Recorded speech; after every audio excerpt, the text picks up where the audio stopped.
Coach Tim Cone, hindi makikialam sa Barangay Ginebra at Jeremiah Gray. Delikado na nga ba? Ngayong PBA on tour nga mga chong ay itong si Assistant Coach Richard Del Rosario ang humahawak para sa Barangay Ginebra dahil nakafocus nga si Coach Tim Cone sa pagtulong sa ating national team na makapaghanda sa FIBA World Cup. Spotted nga itong si Coach Tim Cone sa debut game ng Ginebra pero nasa dulo nga lang ito ng bench at hindi nakialam sa paghawak ni Coach Richard.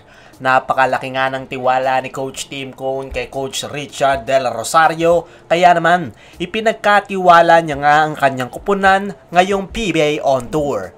Ayon naman kay Coach Richard ay pabiro nga nitong sinabi niya kay Coach Tim na siya na ang mag-coach sa kanilang debut game. Oo, sabi ko nga sana lang nag-coach eh.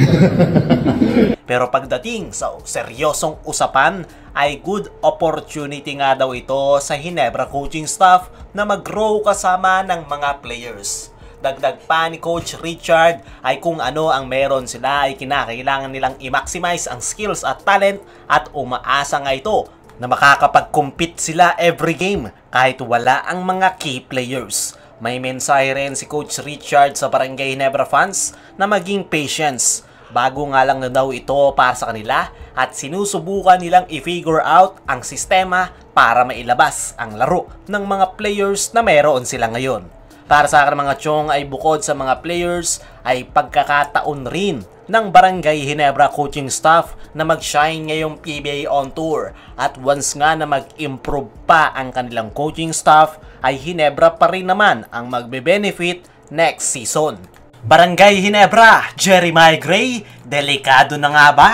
Ito nga si Jeremiah Gray mga chong ang isa sa pinaka-expected na magpapakitang gilas ngayong PBA on tour dahil sa pagkawala ng mga key players ni Coach Tim Cone.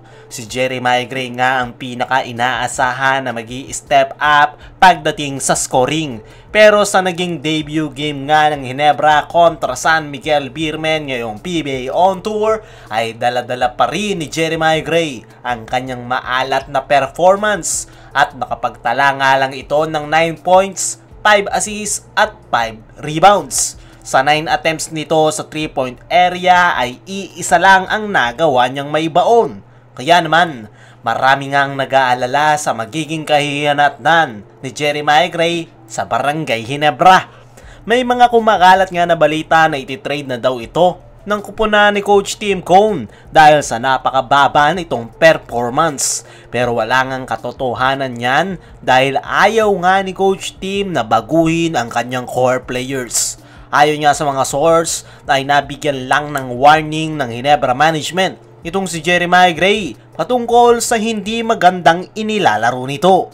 Possible nga daw na bumaba ang magiging kontrata nito kung magtutuloy-tuloy ang kanyang bagsak na performance at ang worst case scenario ay possible na matrade si Gray pero malabo pa nga daw yan sa ngayon. Para sa akin mga chong ay kalawang ang dahilan kung bakit hindi maganda ang inilalaro nitong si Jeremiah Gray. Kakagaling nga lang nito sa injury na nakuha niya sa Gilas practice kaya naman understandable kung bakit kinakalawang ang shooting ni Jeremiah Gray. Naniniwala ko mga chong na may ibabalik rin ni Gray ang kanyang kumpiyansa sa paglalaro at tignan na lang natin kung magagawa niya yan sa mga upcoming games ng Barangay Ginebra ngayong PBA on tour.